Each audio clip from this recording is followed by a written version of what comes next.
Shabbat Shalom, happy Sabbath. This Sabbath morning, we're going to be looking at the subject, the lady is Corinthian. The lady is Corinthian. And as a corollary to that title, we could say the woman is a scamp. The woman is a scamp. This morning, we recognize that the assembly at Corinth was one in which the apostle Paul, was displeased with at first. It was a city, a port city, a pagan city. It was one that rivaled Athens. And Athens was a city that was known for its philosophy, for its culture, for its hearts, and it is known to be, reputed to be, the founder of democracy, whereas Corinth was a city of trade. It was a wealthy city. It was a city where they worshipped Aphrodite, the goddess of love and of pleasure. And we're made to understand that the temple that was there in Corinth had over 1,000 priestesses, and worship at that time, during when Shaul the apostle visited, often meant going to the assembly and having sexual relations with the priest. That's how it was when Shaul established this assembly in Corinth. So this morning, we want to look at what is recorded in the book, the Bible, in 1 Corinthians chapter 11. We have a situation there when the women in Corinth, the prostitutes, one of the signs of the prostitute during this time was that they would go around with their heads uncovered. So as you walk through, as you perambulated through the streets of Corinth, you would see women with their heads uncovered. They would wear long hair. And so in this chapter here, we read and we understand that the term Corinthian became a verb in the Greek alphabet. In that when you called a woman a Corinthian, you were in essence calling her a prostitute. And so our subject this morning, the lady is a Corinthian, could be understood in one of two ways. Either we look at it as an individual woman in the assembly behaving as a Corinthian woman, or collectively as an assembly, as a church behaving as a Corinthian, as is shown and written of in Revelation chapter 17. The lady is a Corinthian. And so if this lady is a Corinthian, she's a prostitute, and her husband, who knows that this is the way she is behaving, then shame on him. Join me now in Corinthians chapter 11. That's Qorintiyim Aleph. Become imitators of me, as I also am of Mashiach. And I praise you, brothers, that you remember me in every way and keep the traditions as I deliver them to you. And I want you to know that the head of every man is Mashiach, and the head of woman is the man, and the head of Mashiach is Yahweh. So the apostle here opens up the theme of his discourse by looking at the structure, the order of things. And he's wanting you to know this is all a categorical imperative, even as Immanuel Kant would see it. The head of every man is Yeshua.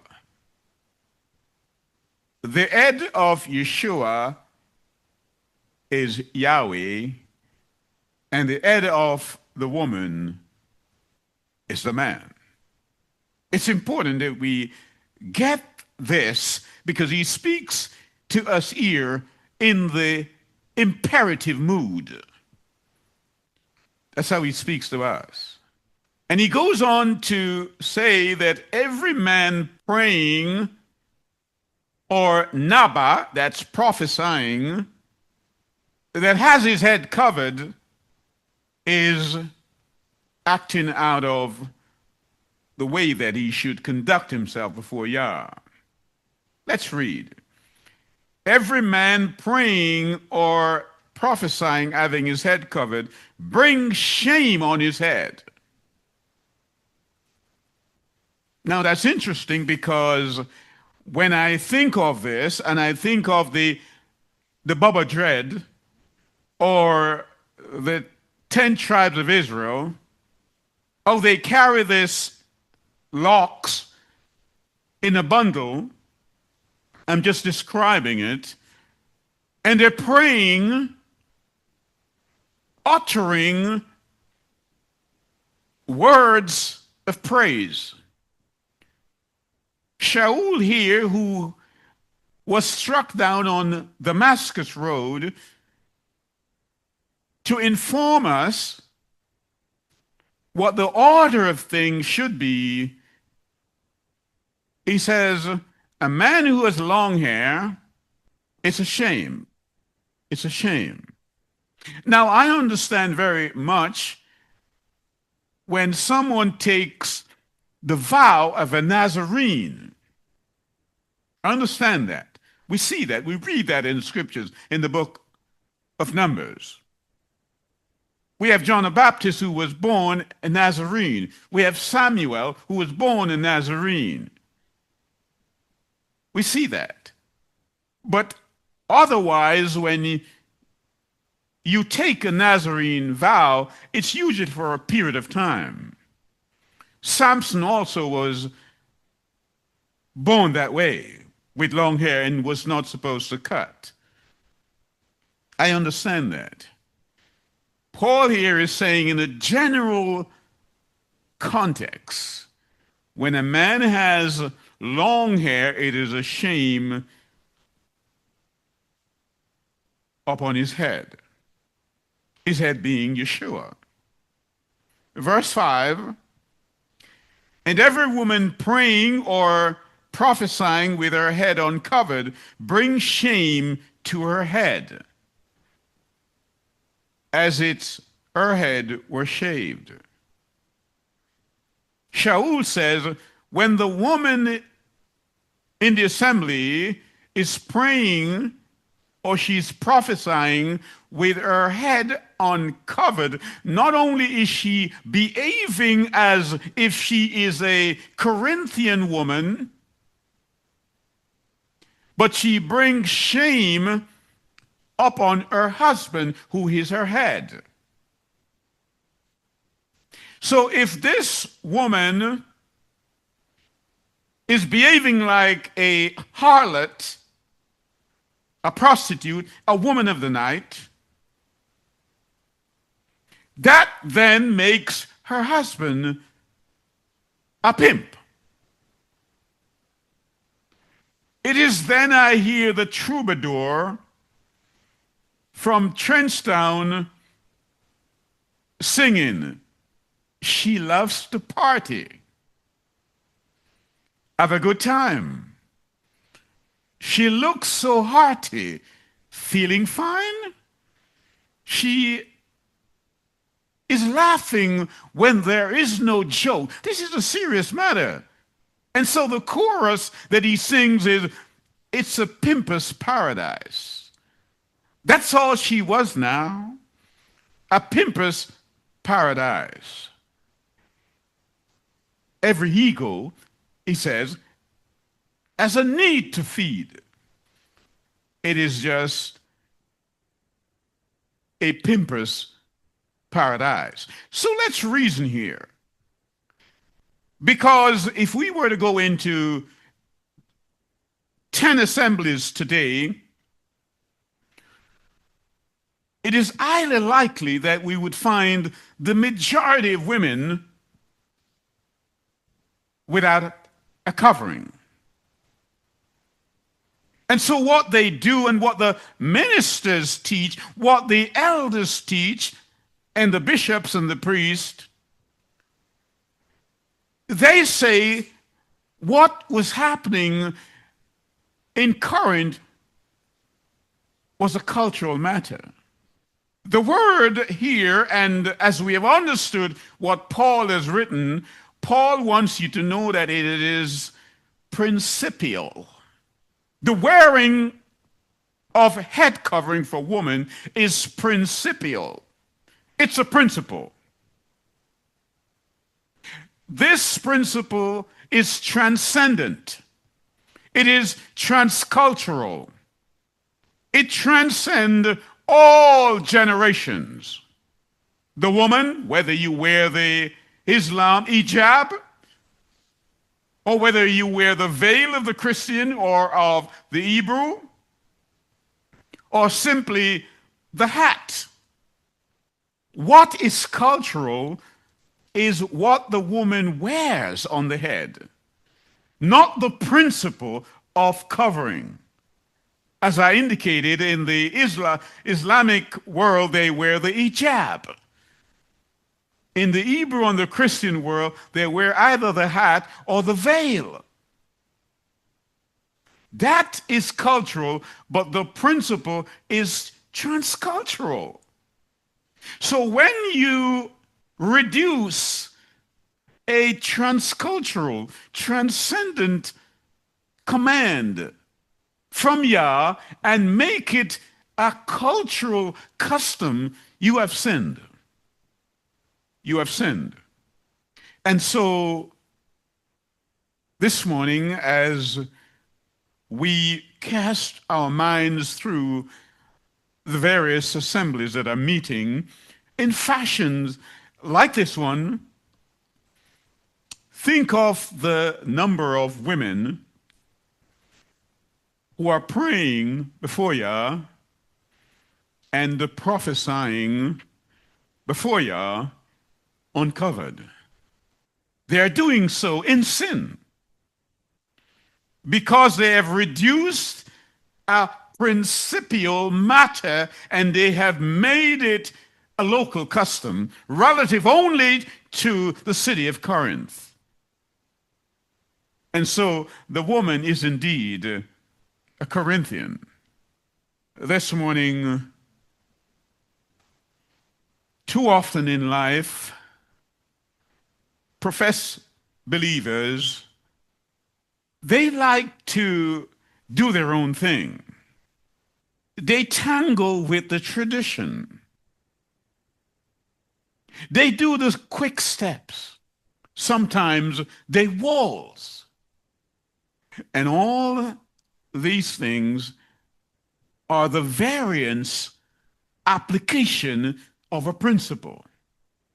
But the apostle here wants us to know that the spiritual life is not always a peaceful terrain. There are circumstantial cliffs and glens which we must navigate in our climb up that mount of faith. And so this morning we want to survey in chapter 11 the theological regions of faith that are found in the religious landscape. We want to do that.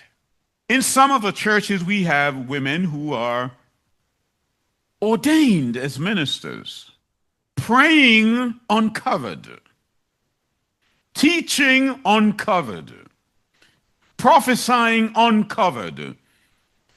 Apostle said it ought not to be. They ought not to be doing this.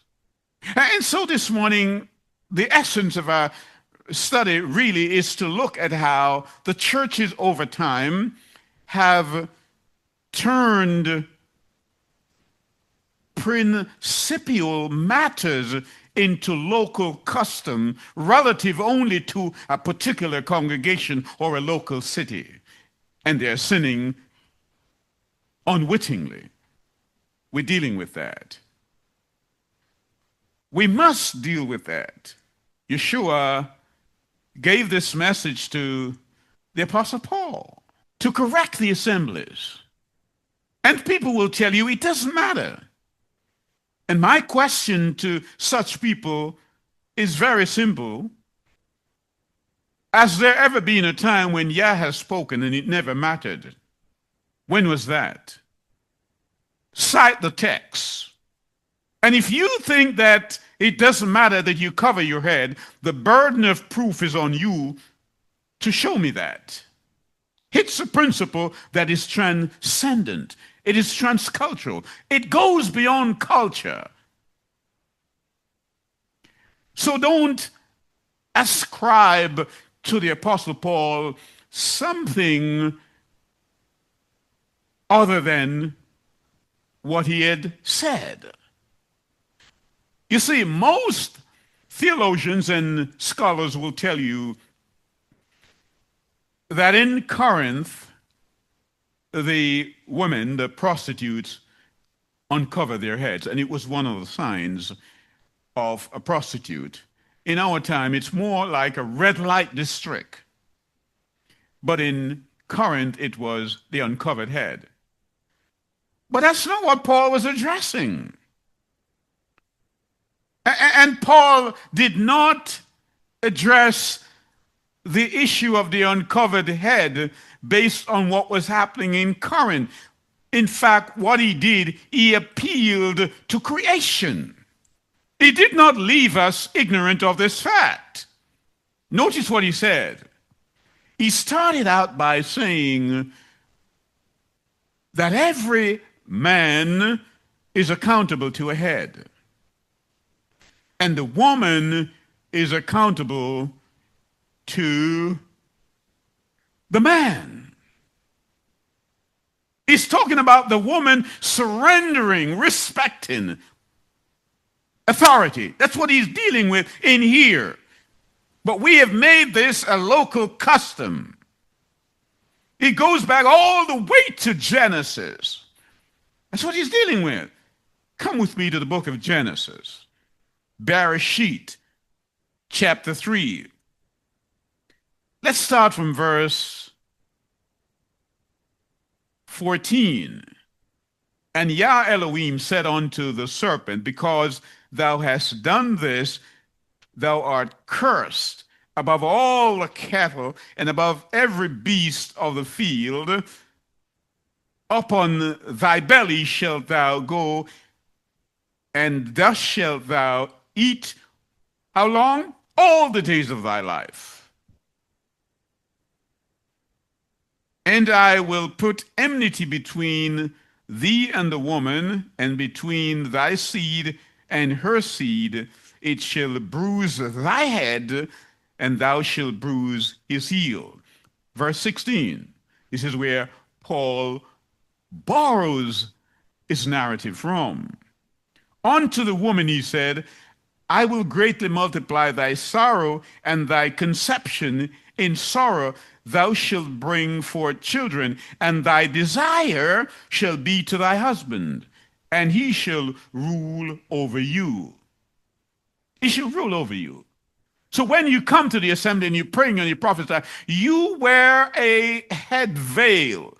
You wear a covering to surrender to that authority that Yah has given to your husband. That's what he's dealing with here in chapter 11. Not a local situation. It may be that, and we know that historically, yes, it did happen in Corinth that the women were going without veils. They were doing that, but he was appealing to creation. And if anything is more transcultural than creation, I would like to know what it is.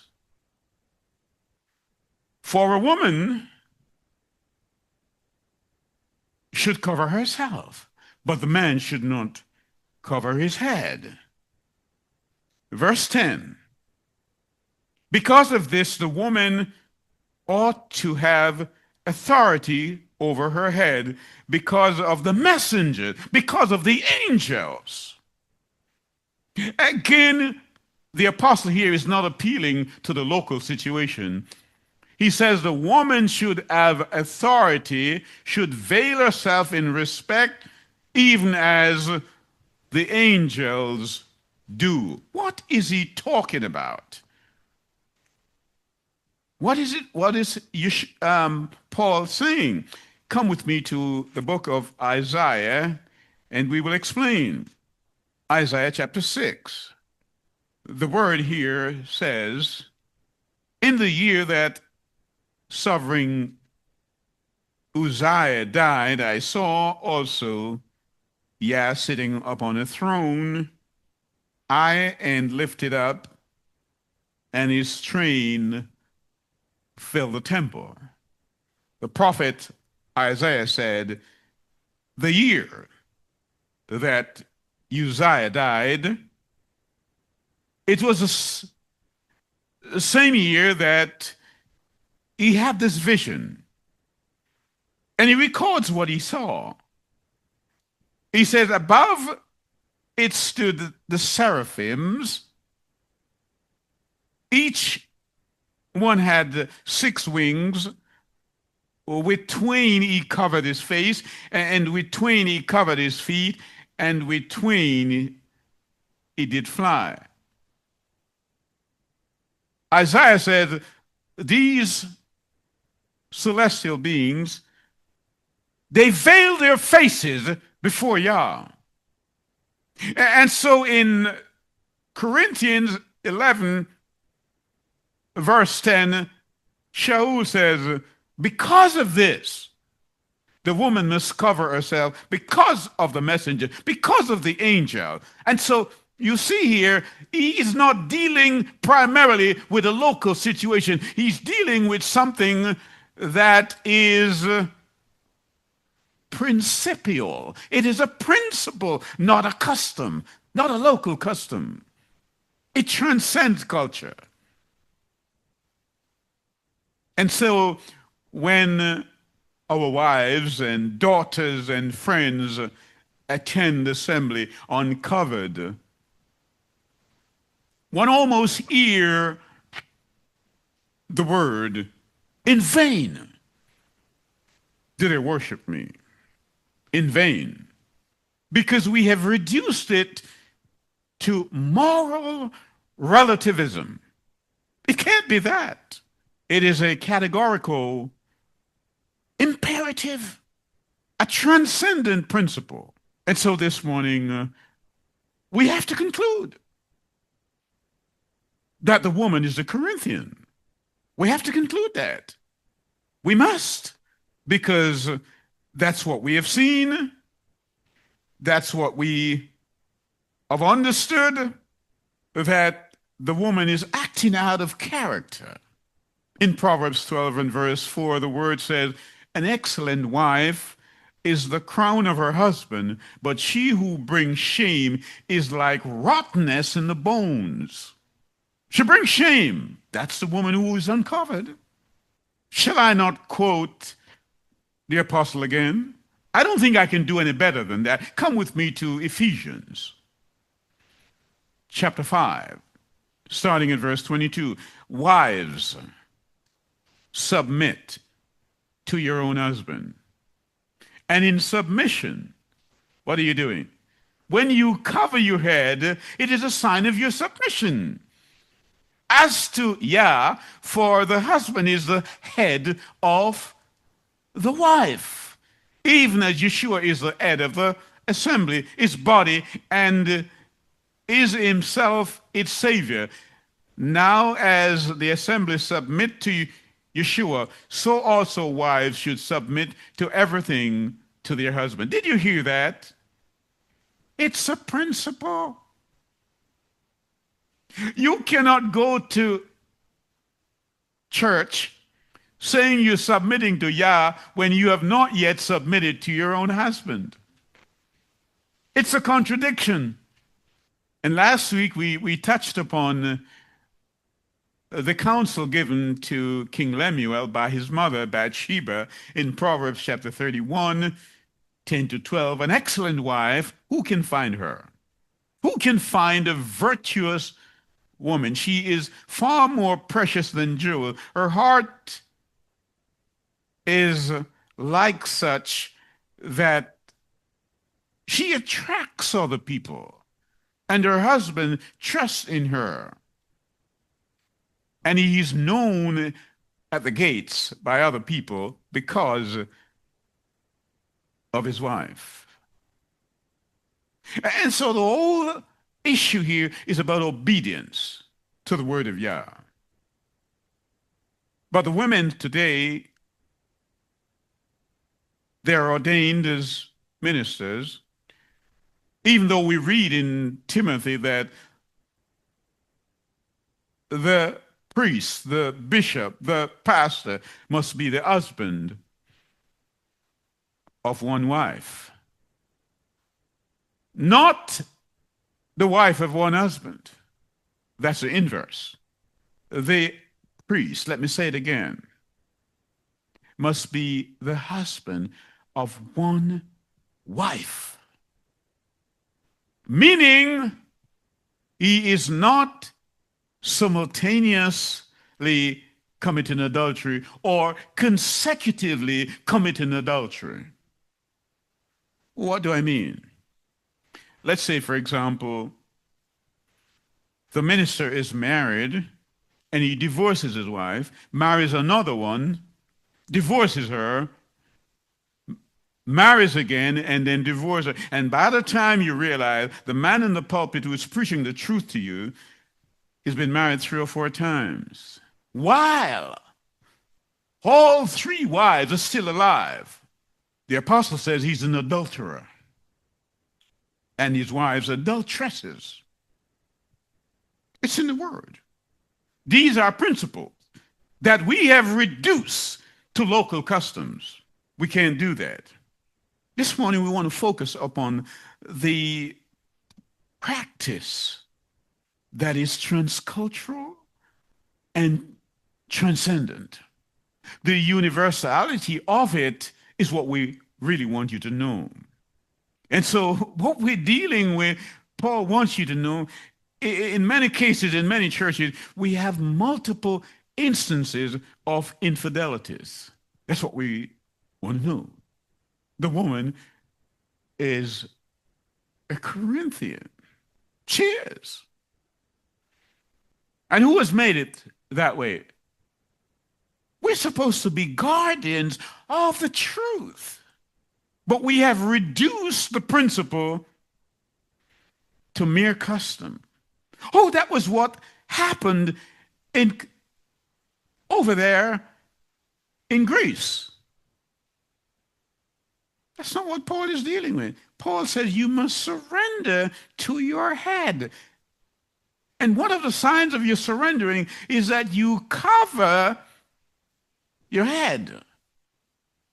And the prophesying is often when you read the word of Yah. You know, you have 2 kinds of prophet. You have the prophet who tells forth and you have the prophet who foretells. I'm reading the scriptures today, and I'm telling forth. When I'm reading this, I ought not to have a bag of dread on my head. That's what Shaul is saying. But I know the truth offends. It always interests me as I look into the mansions of Rastafarianism that the adherents, they carry this bag of dread, and the one to whom they give the respect, Selassie, he never carried any dread. But I'll leave that for your consideration. And I also wonder why they leave it at Ras, being a young man. He didn't stop at Ras. He went on to become emperor. But I throw that out too. So this morning, we've dealt with that. The head covering. We want to look at another aspect of our belief that many ministers and bishops have reduced something that is principial and has made it optional. Let's look at the issue of tithing. Tithing.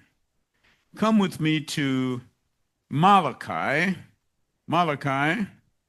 and we will dilate on chapter 3 of that book. Because I have often heard it said, and you've heard it too, probably, that there is no mention of tithing in the New Testament in the Brit Hadashah. And therefore, we should only give as we consider the need to be. Give with a willing heart. That's what they say. It says tithing was for the whole Testament period of time that was given to Israel. And I hear ignorance leaping out at such people. They utter things that they don't seem to have a full grasp at. The word tells us that the earth is Yah and the fullness thereof, and all that dwell in it belongs to him. He is the ultimate landlord, therefore he requires 1/10 from us, not because he needs it, but as an indication that we know how to manage his affairs. But many of the New Testament believers will tell you it's not in the Word. We've got to understand that the New Testament came to reveal that which was concealed. Come with me to Malachi. And by the way, the Bible doesn't end in Malachi.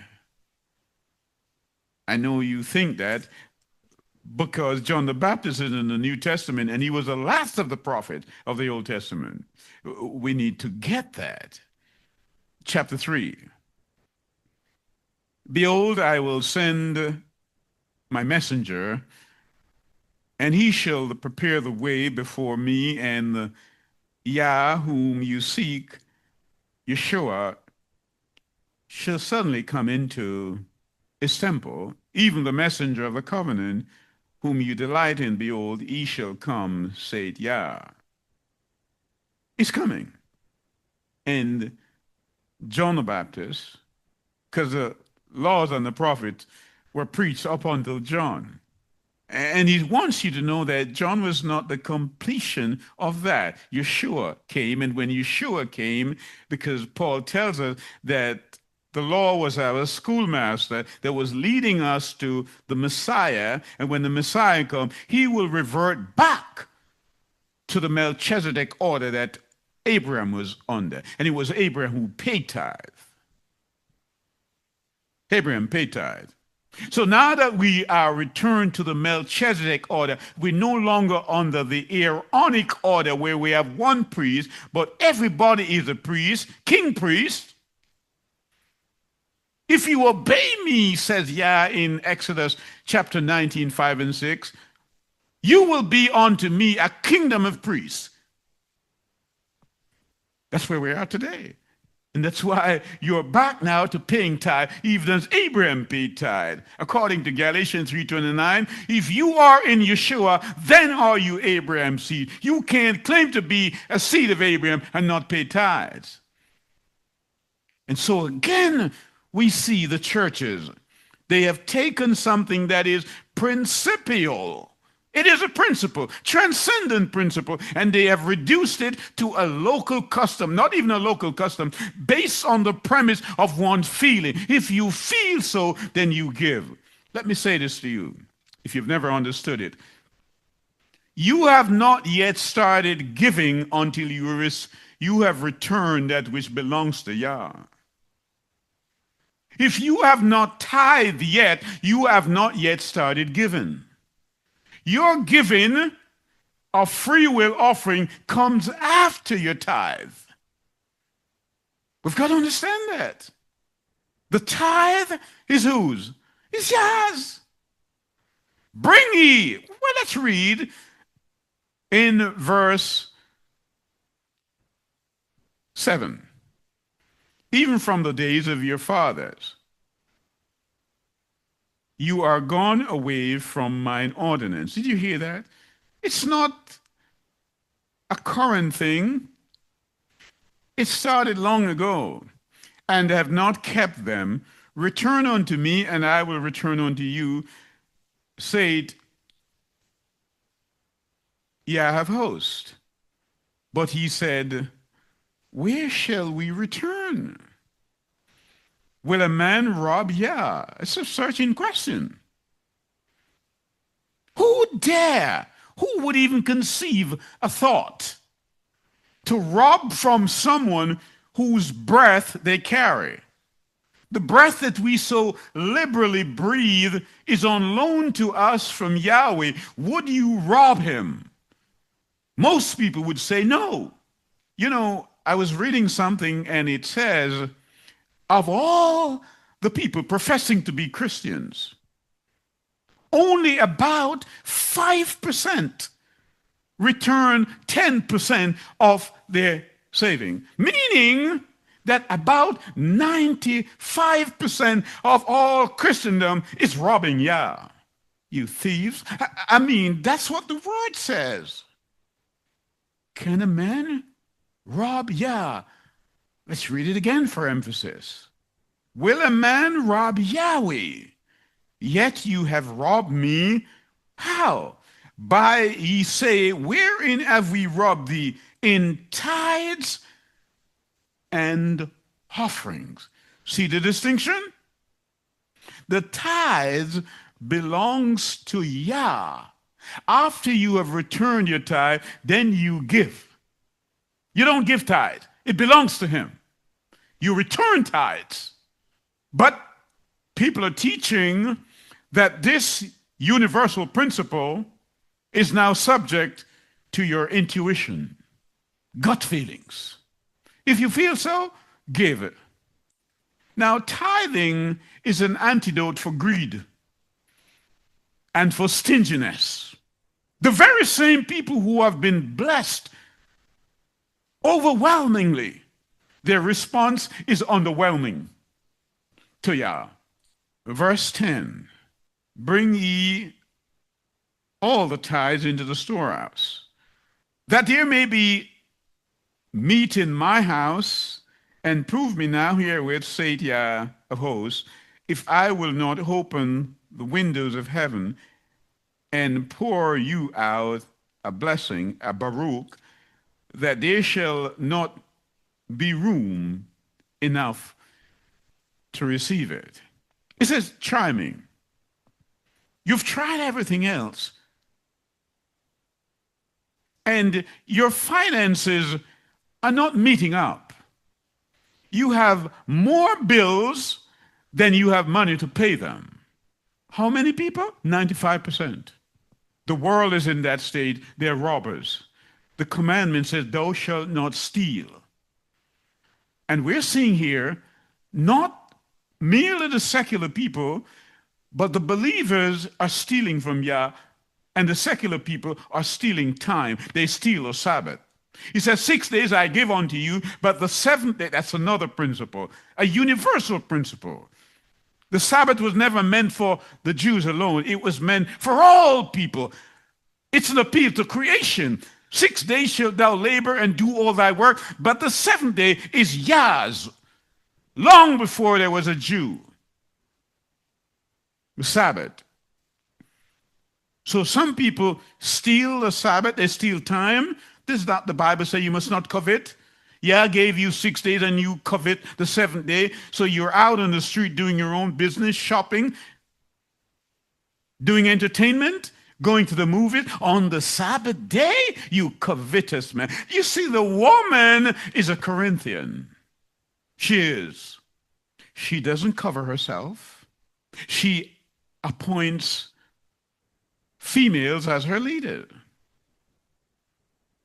And they are praying for you without covering. Isn't it sad? Isn't it sad? Verse 9. Let's come back to verse 9 in chapter 3. Because perhaps you might understand why you don't have enough. You are cursed. You what? Cursed with a curse, for you have robbed me, even the whole nation. You have robbed me. Yah says, you who withhold that which belongs to me, you have stolen from me my money. Because the earth is mine. The earth belongs to Yah. Your breath belongs to him. You know, I always smile when I hear people say, well, you know, I have to go to work because I have a family to keep, and I can't afford to keep the Sabbath. You cannot not afford to keep the Sabbath. What if he retrieves his breath from you? What happens to your work? What happens to your family? Foolish girl. Come on. So he says, there is a curse. At which time it brings you now to Zechariah chapter 5. Come with me. Zechariah chapter 5. Then I turned and lifted up mine eyes and looked, and behold, a flying roll. And he said unto me, what seest thou? And I answered, I see a flying roll, the length thereof is 20 cubits, and the breadth thereof 10 cubits. Then said unto me, this is a curse. It's what? A curse. We just read in Malachi chapter 3 and verse 9, a curse has been put on those who are withholding Yah's money and keeping it from him. And sometimes these things break out in sicknesses. We got to understand that. And if you are sick because of spiritual reasons, and you go to the doctor and you're trying to medicate something that is a defilement, you've missed the point. Chapter 5. This is a curse that goeth forth over the face of the whole earth. Did you hear me? For everyone that stealeth shall be cut off as of this side according to it, and everyone that sweareth shall be cut off as on the side according to it. So most people who are believers, they swear that they belong to Yah. We love him, they say. So they swear on oath. But the very same people, he says, they're stealing from him. So a curse is put on them.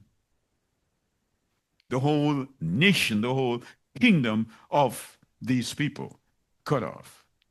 I will bring it forth, saith Yah of hosts, and it shall enter into the house. Where? Into the house of the thief, and into the house of him that sweareth falsely by my name, and it shall remain in the midst of his house, and shall consume it with the timber thereof and the stones thereof. Zechariah says you're a thief. Malachi says you're a thief. But yet, the people will reason and they say, well, we don't see that in the New Testament. We don't see that in the Brit Hadashah. You are supposed to give. Notice something. The second covenant, that yes, that I will make a new covenant, is greater than the first covenant, meaning that our privileges are greater and our responsibility is greater. So we ought to give more in the New Testament than the Old. We got to understand that.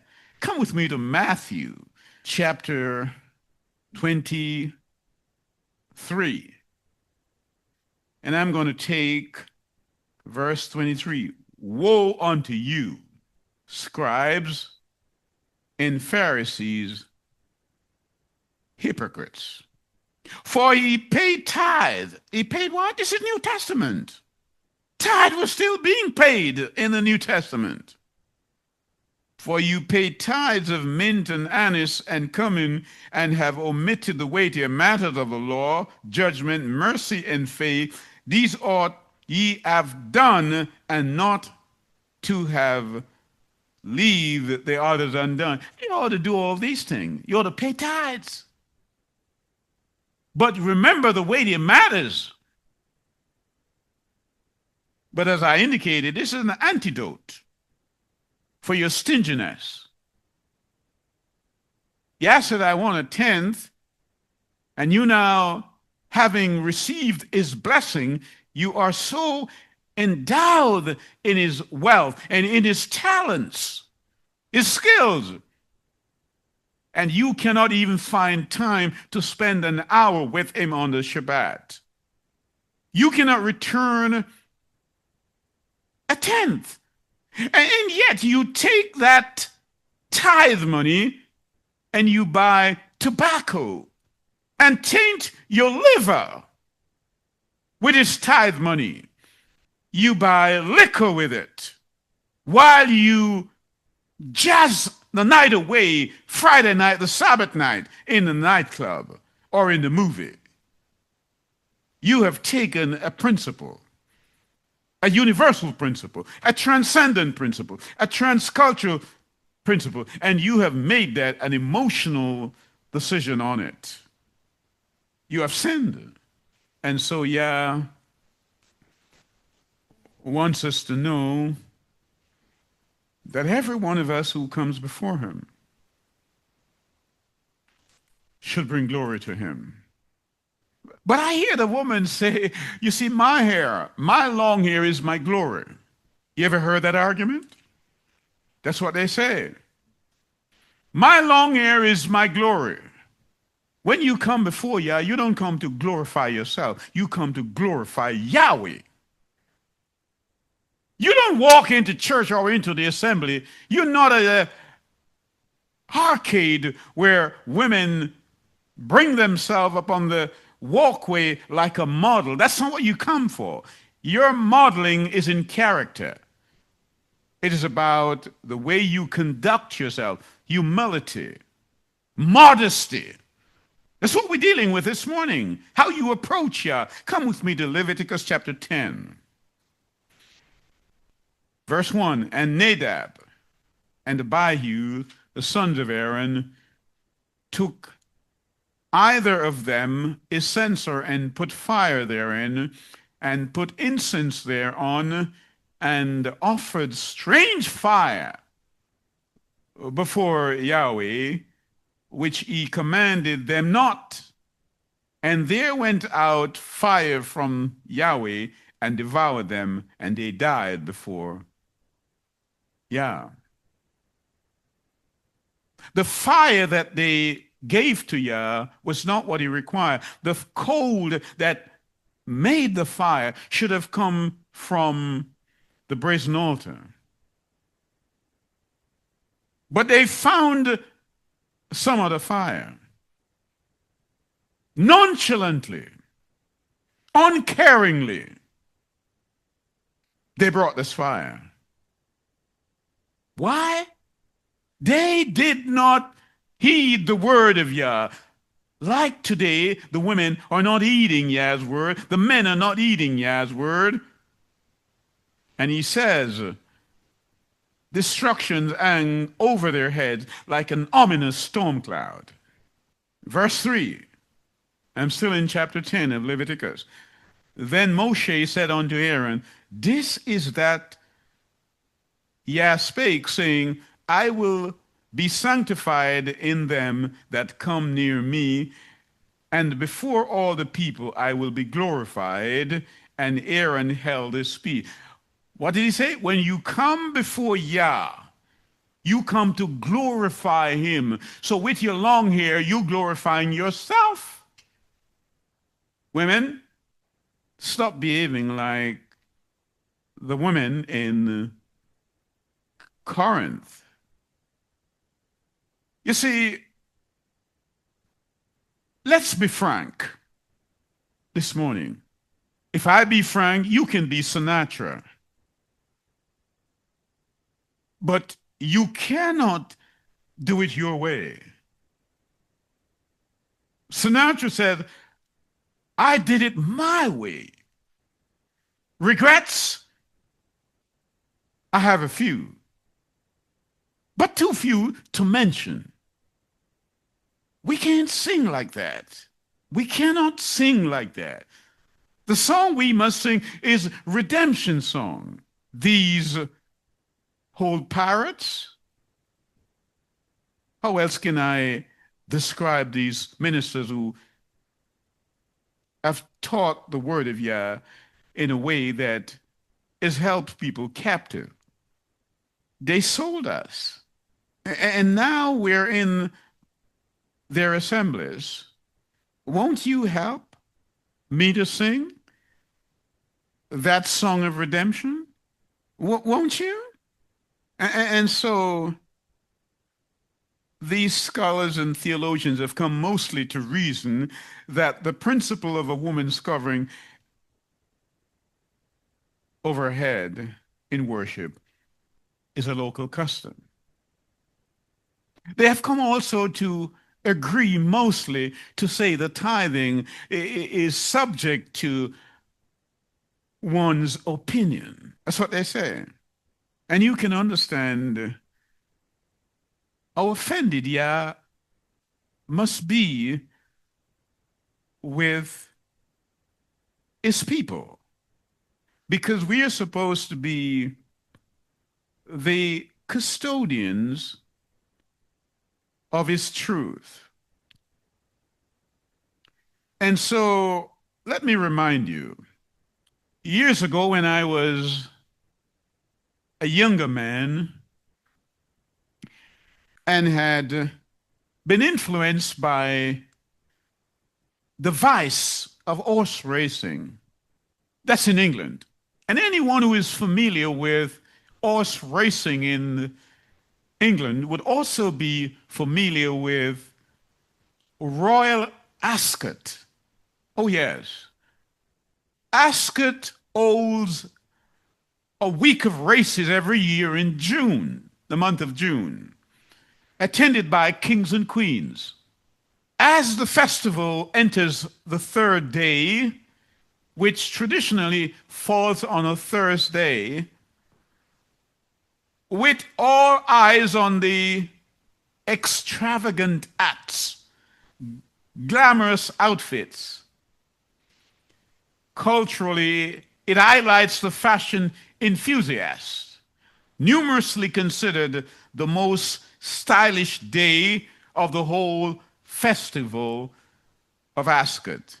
It's a day when attendees, particularly women, showcase with glamour their most elaborate acts, elegant dresses. You don't go to Ascot on the third day, on a Thursday, without your hat as a woman.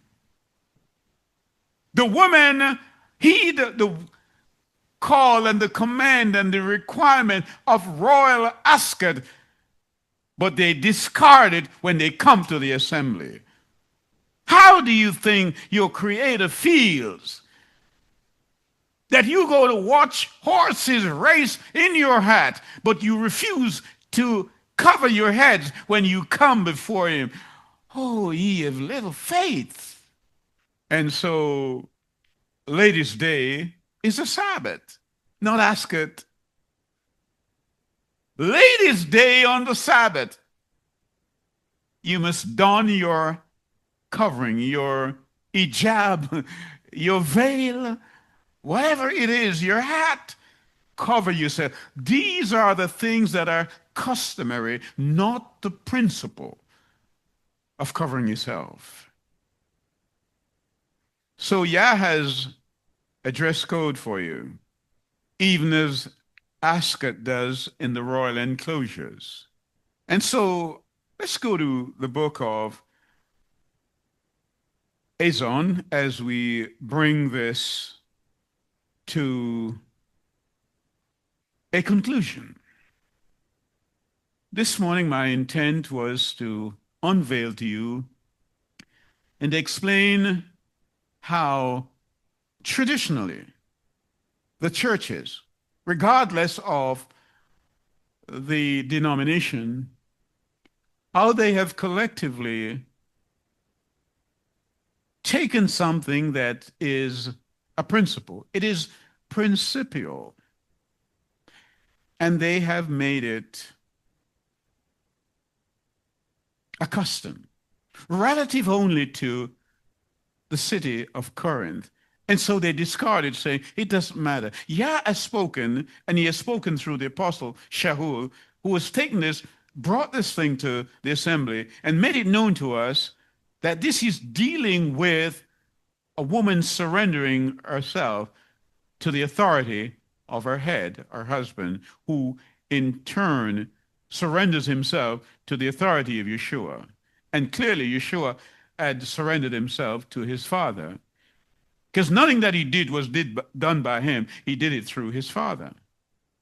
That's the authority. That's the structure, structural functionalism. That's what it is. And so we're here now in the book of Azon, Revelation, chapter 3, and we are looking at verse 14. And to the messenger of the assembly of Laodicea write, the Amen, the trustworthy and the true witness. The beginning of the creation of Yahweh says this, I know your works, that you are neither cold nor hot. You are a Corinthian woman. I would that you were cold or hot. So because you are lukewarm and neither cold nor hot, I am going to vomit you out of my mouth. Wow. You don't speak to a lady like that. But the lady is a trump. The lady should be singing praises, but the lady is singing the blues. The lady has become Billie Holiday, culturally, attitudinally. Won't you sing Moses' song? Won't you sing the song of redemption?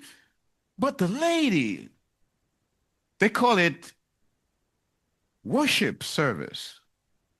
She's singing the blues. She's jazzing her way through life with her head uncovered. And she's neither hot nor cold. She thinks she's hot, but she's cold. She's a religious iceberg. So because you're lukewarm and neither hot nor cold, I'm going to vomit you out of my mouth because you say, rich I am. You have money. Of course you have money because you won't pay your tithe. You won't give. You're a thief. You're made rich and need none at all and do not know that you are wretched. You're what? The woman is wretched and pitiable and poor and blind and naked. Did you see the contrast, the contradiction? Did you see it? She is rich, but she's poor. That's what the word says. Did you not see the oxymoron? She has money, but she doesn't have any grace. She's not even ashamed that she's naked. I told you, I said it, that the women, the prostitutes in Corinth, they uncovered themselves. This woman here is naked. She uncovers herself. This is Laodicea.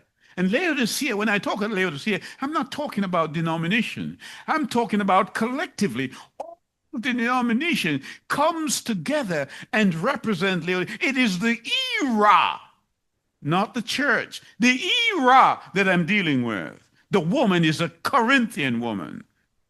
So Yeshua pleads, buy from me hyself. You need an optician. You need to check yourself in. You have cataracts in your eyes. You can't see. One, you are disobedient to your husband. You do not surrender to your husband. And he doesn't even know that you're supposed to surrender to him. He just goes along because he thinks you look fine. But it's not what he thinks. It's what the word of Yah said. Cover yourself because you're naked. You're naked. Now, what is intriguing to me, when we read Revelation chapter 1, and Yohanan had the vision, Yohanan saw Yeshua in the midst of the candlestick, in the midst of the churches. That's where he saw them. But now, verse 20 of the same passage, it says, see, I stand at the door and knock. If anyone hears my voice and opens the door, I shall come into him and dine with him and he with me. He's outside of the church. He was in the midst when John saw him in the island of Patmos, but now in these last days, he's outside, knocking individually for you to open. Why?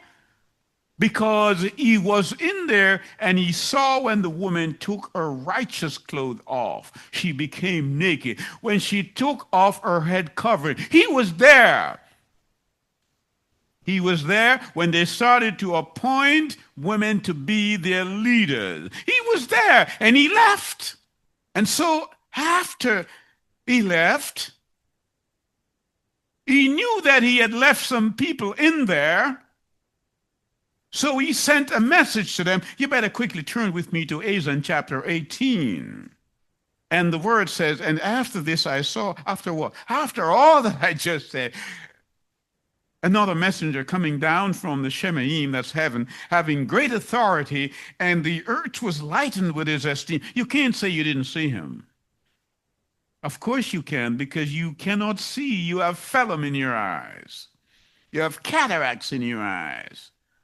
Laodicea, and he cried with a mighty voice, saying, Babel the Great is fallen, and has become a dwelling place of demons. My goodness. A haunt for every unclean spirit, and a haunt of every unclean and hated bird, because all the nations, how many? All the nations have drunk of the wine of the wrath of her whoring. Did you hear that? Whoring. The woman is a Corinthian, and the sovereigns of the earth have committed whoring with her, and the merchants of the earth have become rich through power of riotous living. Verse 4 speaks to us. And I heard another voice from the Shemaim saying, come out of her, my people, lest you share in her sins, and lest you receive of her plague. Come out! And I hear someone hesitantly saying, well, where do you think I should go? Come out of error and come into truth. And where is that be? Where two or three are gathered in Yah's name, there he will be. Whether it's under a stone in Stonehenge, I wouldn't recommend Stonehenge, but the point I'm making, if it's under a tree, on a hill somewhere, in a house, When you read the book of Acts, many of the assemblies were in houses. So, let me say, we need to understand that the inherent eminency of Yah throughout the universe, when he speaks, it transcends culture. It is transcultural. It is transcendent. His divine laws applies equally to all people, irrespective of their origin, culture, and background, social surrounding, and it is intended to follow throughout all generations. Don't tell me that your denomination don't do this or don't. Does the word say you should do it? One law shall be for him that is homeborn, and unto the stranger, the sojourner among you, the same. You shall have the same law. So whatever denomination you're in, women, may I encourage you. Men, may I encourage you to encourage your wives to cover themselves. Show respect, not only to their husband, but to Yahweh. May we heed his word. And may we not frown at it. May we not get upset. Truth was not sent to embarrass us, but to clean us up. In Yeshua's name, such I pray. Amen.